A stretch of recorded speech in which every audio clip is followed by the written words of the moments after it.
শাস্তিটা পাইলে তারা পাবে, কিন্তু তাদের ভবিষ্যৎ প্রজন্ম, যাদের আসলে ভবিষ্যৎ প্রজন্ম বলতে এখন বর্তমান প্রজন্ম, তাদের সেখানে শাস্তি পাওয়ার বা তাদেরকে ঘৃণা করাটা মনে হয় না যুক্তি।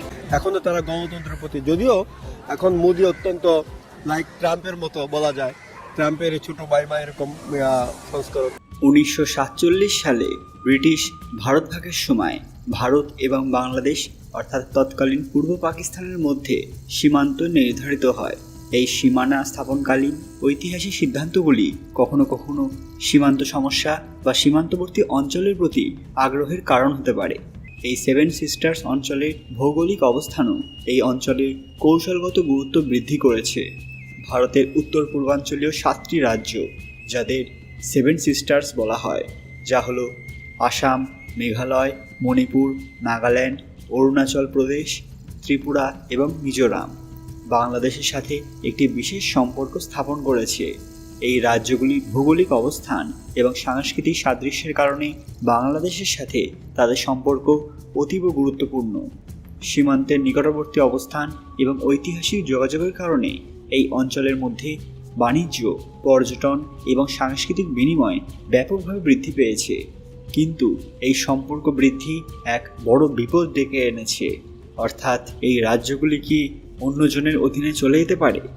জানা যাচ্ছে এমনই কিছু কথা যা ভারতবাসীর হৃদয় কম্পিত করেছে। বাংলাদেশ এবং সেভেন সিস্টার্সের মধ্যে বাণিজ্যিক সম্পর্ক উন্নয়নের দিকে এগোচ্ছে, যেখানে বাংলাদেশের অর্থনৈতিক অবকাঠামো এই অঞ্চলের প্রয়োজনীয় পণ্য সরবরাহ করে এবং উল্টো দিকে সেভেন সিস্টার্সের প্রাকৃতিক সম্পদ এবং কাঁচামাল বাংলাদেশের বাজারে প্রবাহিত হয়। ভবিষ্যতের দিকে তাকালে এই সম্পর্কের আরও গভীরতা এবং শক্তিশালী হওয়ার সম্ভাবনা রয়েছে। সাংস্কৃতিক এবং পর্যটন বিনিময়ের মাধ্যমে এই অঞ্চলগুলির মধ্যে বোঝাপড়া এবং বন্ধুত্ব আরও বৃদ্ধি পেতে পারে। বাংলাদেশ এবং সেভেন সিস্টার্সের মধ্যে ঘনিষ্ঠ সম্পর্ক তাদের সাংস্কৃতিক ঐতিহ্য এবং ঐতিহাসিক লিঙ্কগুলিকে শক্তিশালী করবে। অতীতে এই অঞ্চলে নিরাপত্তা এবং রাজনৈতিক চ্যালেঞ্জ ছিল, কিন্তু আগামী দিনে উন্নত পরিকাঠামো, সীমান্ত ব্যবস্থাপনা এবং পারস্পরিক সহযোগিতার মাধ্যমে এসব সমস্যার সমাধান করা সম্ভব। দুই দেশের সহযোগিতা বিশেষভাবে গুরুত্বপূর্ণ হতে পারে কৌশলগতভাবে, বিশেষ করে উন্নয়ন প্রকল্প এবং নিরাপত্তা সংক্রান্ত বিষয়ে। সার্বিকভাবে সেভেন সিস্টার্স এবং বাংলাদেশের সম্পর্কের ভবিষ্যৎ উজ্জ্বল মনে হচ্ছে। উজ্জ্বল বাণিজ্যিক সম্পর্ক, সাংস্কৃতিক বিনিময় এবং সহযোগিতার মাধ্যমে এই অঞ্চল দুই দেশের জন্য একটি সমৃদ্ধ এবং স্থিতিশীল ভবিষ্যৎ নিশ্চিত করতে সক্ষম হতে পারে। সেভেন সিস্টার্স অঞ্চলের কিছু অংশের জাতিগত পরিচয় এবং সাংস্কৃতিক বৈচিত্র্য অনেক সময় সীমান্ত সমস্যা সম্পর্কিত বিতর্ক সৃষ্টি করতে পারে। যদি বাংলাদেশের হাতে সেভেন সিস্টার্স অঞ্চলের অধিকার চলে আসে, তাহলে এর পরিণাম হতে পারে ভয়ানক, পড়বে গুরুত্বপূর্ণ প্রভাব। তবে এটা একটা কল্পনাপ্রসূত পরিস্থিতি এবং বর্তমান বাস্তবতার সঙ্গে সম্পর্কিত নয়, কিন্তু অনেকেই এই নিয়ে চিন্তায় পড়েছেন যদি ভবিষ্যতে এমনটাই ঘটে। অনেকে মনে করছেন এর মাধ্যমে ভারত এবং বাংলাদেশের মধ্যে তীব্র কূটনৈতিক উত্তেজনার সৃষ্টি হতে পারে। আন্তর্জাতিক সমাজের সমালোচনা এবং শান্তি বজায় রাখার জন্য বৈশ্বিক শক্তি এবং সংস্থার হস্তক্ষেপের সম্ভাবনা বাড়বে। দক্ষিণ এশিয়ার ভূরাজনৈতিক স্থিতিশীলতা বিপর্যস্ত হতে পারে। সীমান্ত পরিবর্তন এবং জাতীয়তাবাদী মনোভাবের কারণে আঞ্চলিক সংঘাত বৃদ্ধি পেতে পারে। এছাড়া সেভেন সিস্টার্স অঞ্চলে প্রাকৃতিক সম্পদ যেমন তেল, প্রাকৃতিক গ্যাস এবং খনিজ সম্পদ রয়েছে। এইসব অঞ্চলের অধিকার অর্জন অর্থনীতি এবং বাণিজ্যিক কার্যক্রমে অস্থিরতা সৃষ্টি করতে পারে।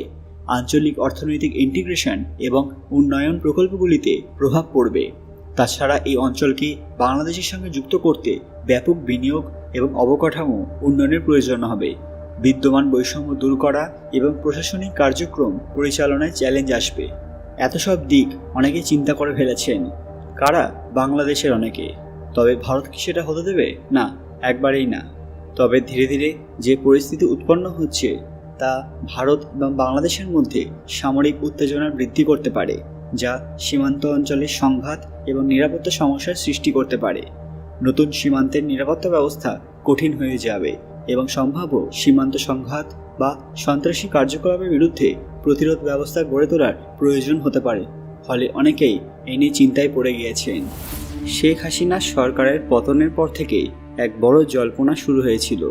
ডক্টর মোহাম্মদ ইউনূসের আগমনের পরেও এই জল্পনা কিন্তু আজও দূর হয়নি। আমার সোনার বাংলা গানটি নিয়েও সমালোচনা শুরু হয়েছে। বিশ্বকবি রবীন্দ্রনাথ ঠাকুর রচিত আমার সোনার বাংলা আমি তোমাকে ভালোবাসি তাহলে কি ইতিহাস হয়ে যাবে? জামায়াতের এই বক্তব্যের প্রতিক্রিয়ায় বাংলাদেশের ধর্ম বিষয়ক উপদেষ্টা AFM খালিদ হোসেন বলেছিলেন, বাংলাদেশের জাতীয় সঙ্গীত পরিবর্তনের কোনো পরিকল্পনা কিন্তু সরকারের নেই। আজকের ভিডিওটি লাইক করবেন এবং শেয়ার করে সবাইকে দেখার সুযোগ করে দেবেন।